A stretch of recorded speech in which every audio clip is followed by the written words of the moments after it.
আমার যুবক ভাই, তোমরা আমাদের আগামী দিনের সম্পদ। নষ্ট হইও না বাপ। ইসলামের জন্য লড়বে কে বাপ? মুরব্বীরা তো চলে যাবে বাপ। 18 বছরের ছেলে, 20 বছরের ছেলে, 22 বছরের তাগড়া জওয়ান, তুমি নষ্ট হয়ে গেলে, তুমি চরিত্রহীন হয়ে গেলে, তুমি যদি সারাক্ষণ নারী ছাড়া, ছবি ছাড়া, মদ জুয়া অশ্লীলতা, তুমি যদি মোবাইলের আসক্তি ছাড়া চলতে না পারো, আগামী দিনে ইসলামের জন্য তুমি করবা কেমনে, লড়বে কেমন? আগামী প্রজন্ম তোমার হাতে নিরাপদ দিন পাবে কেমন? বেঁচে থাকার নিরাপত্তা মিলবে না। বেঁচে থাকা 53 বছর বাংলাদেশের বয়স, 53 বছরের সমাজে বেনামাজির সংখ্যা যদি এত বেশি হয়, 53 বছরের ভিতরে মোবাইলে আসক্ত যুবকের সংখ্যা যদি এত বেশি হয়, 53 বছরের ভিতরে বেপর্দা নারীর পরিমাণ যদি এত বেশি হয়, এত মসজিদ মাদ্রাসা চারদিকে থাকার পরেও যদি এই মসজিদ মাদ্রাসা ষড়যন্ত্রের কারণে কমে যায়, আগামী 20 বছর পরে, 30 বছর পরে, আগামী 30 বছর পরে ছেলেরা আমার, তুমি আজকে যে ছেলেটার বয়স 16, আগামী 20 বছর পরে তোমার বয়স হবে 36।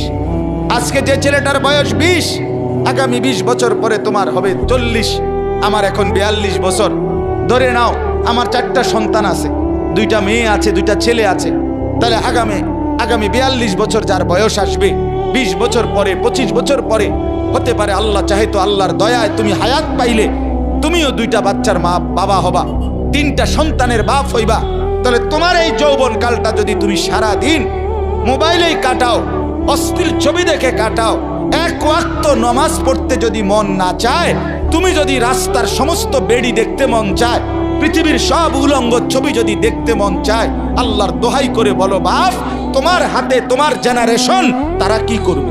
আজ আমাদের সন্তান কি পরিমাণ গুনায় আসক্ত, এক মোবাইল তাদেরকে কি পরিমাণ অসভ্যতায় পৌঁছাইছে। বাবারা, চাচারা, আপনারা কল্পনায়ও জানেন না,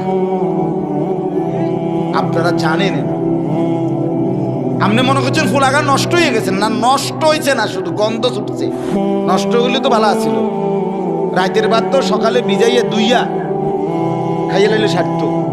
এটা তো বিরিয়ানি পচে গেছে, এটা বিরিয়ানি পচে গেছে, পচা বিরিয়ানি বাড়ির কাছেও রাখা যায় না, দূরে ডাস্টবিনে ফেলতে। সন্তানের হালাত এমন। ছেলেটার নষ্টামি এই পরিমাণ, মেয়েটার নষ্টামি এই পরিমাণ।